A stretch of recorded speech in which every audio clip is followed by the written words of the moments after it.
Halo, Assalamualaikum warahmatullahi wabarakatuh. Kembali lagi dengan saya Delvia Yunika Purba, BP 1811021008, jurusan Akuntansi, Politeknik Negeri Padang. Saya akan melanjutkan objek garapan 11 dan 12. Selamat menyaksikan. Harga transfer adalah harga yang dibebankan untuk suatu komponen oleh divisi penjual pada divisi pembeli di perusahaan yang sama. Sedangkan dalam arti sempit, harga transfer adalah harga perpindahan barang antara dua pusat laba atau lebih. Dan dalam arti luas, harga transfer adalah suatu penentuan harga barang atau jasa yang ditransfer kepada antar pusat pertanggungjawaban dalam satu organisasi tanpa memandang bentuk pusat pertanggungjawaban. Dampak harga transfer terhadap divisi-divisi yang melakukan transfer dan perusahaan secara keseluruhan.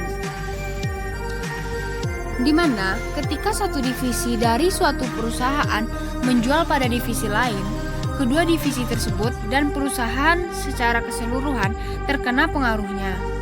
Harga yang dikenakan untuk barang yang ditransfer memengaruhi biaya divisi pembeli dan pendapatan divisi penjual. Artinya, laba kedua divisi tersebut sebagaimana juga evaluasi dan kompensasi para manajer mereka dipengaruhi oleh harga transfer. Karena berpengaruh terhadap ukuran kinerja berdasarkan laba dari kedua divisi, misalnya ROI dan laba residu. Penetapan harga transfer sering menjadi masalah yang ditanggapi secara sangat emosional. Berikut adalah ilustrasi dampak harga transfer terhadap dua divisi ABC. Yang pertama yaitu divisi A. Divisi A memproduksi suatu komponen dan menjualnya pada divisi lain di perusahaan yang sama, yakni divisi C. Harga transfer sebesar $30 merupakan pendapatan bagi divisi A. Divisi A tentu mengharapkan harga yang setinggi mungkin. Begitu juga sebaliknya, harga transfer $30 tersebut merupakan biaya bagi divisi C, seperti layaknya biaya bahan baku lainnya. Divisi C tentu mengharapkan harga transfer serendah mungkin. Perusahaan yang terdesentralisasi memungkinkan lebih banyak wewenang pengambilan keputusan di tingkat manajemen yang lebih rendah. Hal tersebut akan menjadi kurang produktif bagi perusahaan yang terdesentralisasi untuk kemudian memutuskan harga transfer aktual antara dua divisi. Akibatnya, manajemen puncak menetapkan kebijakan penetapan harga transfer, tetapi divisi boleh memutuskan untuk menyetujui transfer tersebut atau tidak. Dalam penyusunan sebuah kebijakan penetapan harga transfer, kedua pandangan dari divisi penjual dan divisi pembeli harus dipertimbangkan. Pendekatan biaya peluang mencapai tujuan tersebut dengan mengidentifikasi harga minimum yang ingin diterima divisi penjual dan harga maksimum yang ingin dibayar divisi pembeli. Harga-harga minimum dan maksimum tersebut sesuai dengan biaya peluang transfer internal. Berikut adalah harga-harga yang ditetapkan di setiap divisi. Yaitu yang pertama harga transfer minimum, yaitu harga transfer yang akan membuat keadaan divisi penjual tidak menjadi lebih buruk jika barang dijual pada divisi internal daripada dijual pada pihak luar. Sedangkan harga transfer maksimum yaitu harga transfer yang akan membuat keadaan divisi pembeli tidak menjadi lebih buruk jika suatu input dibeli dari divisi internal daripada jika barang yang sama dibeli secara eksternal.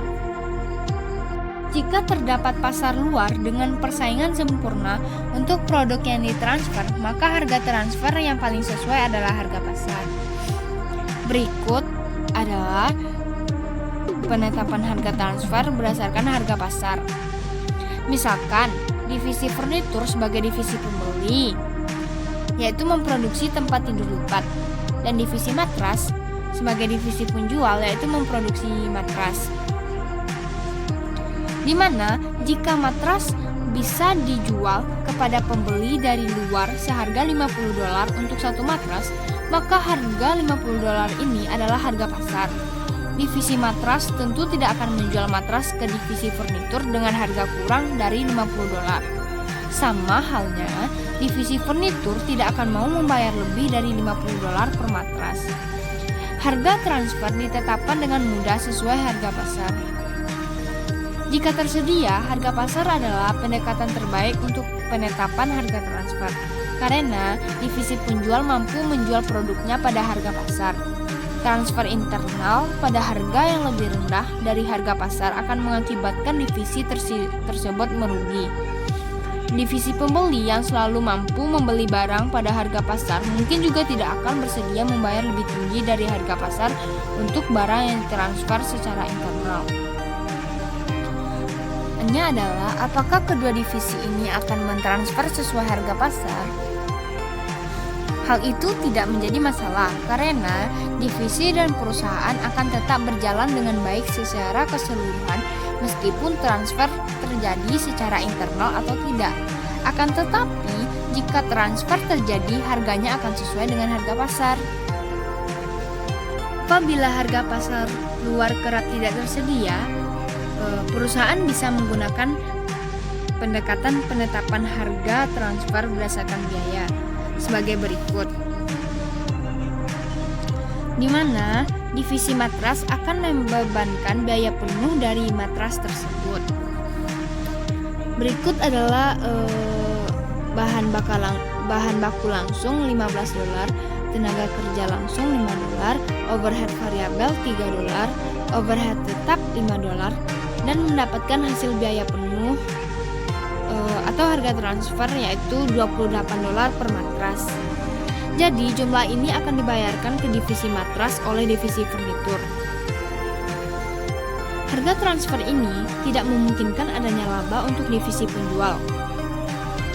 Dan divisi matras mungkin akan berusaha mengurangi produksi untuk matras dari tempat tidur lipat dan meningkatkan produksi matras yang akan dijual ke pihak luar. Dan untuk mengurangi keinginan ini, manajemen puncak bisa mendefinisikan biaya sebagai biaya plus, yaitu dimisalkan biaya plusnya 10%. Jadi harga transfernya yaitu adalah $30,80, yaitu didapat dari $28 ditambah 0,10 kali $28. Hasilnya yaitu $30,80. Pertanyaannya adalah, jika kebijakannya adalah penetapan harga transfer ini berdasarkan biaya, apakah transfer akan terjadi? Yaitu tergantung. Misalkan jika divisi furnitur ingin membeli matras berkualitas rendah dari pasar luar seharga $25 per matras, maka transfer ini tidak akan terjadi. Misalkan sama halnya jika divisi matras berproduksi sesuai kapasitasnya dan bisa menjual matras khusus tersebut seharga $40 per matras.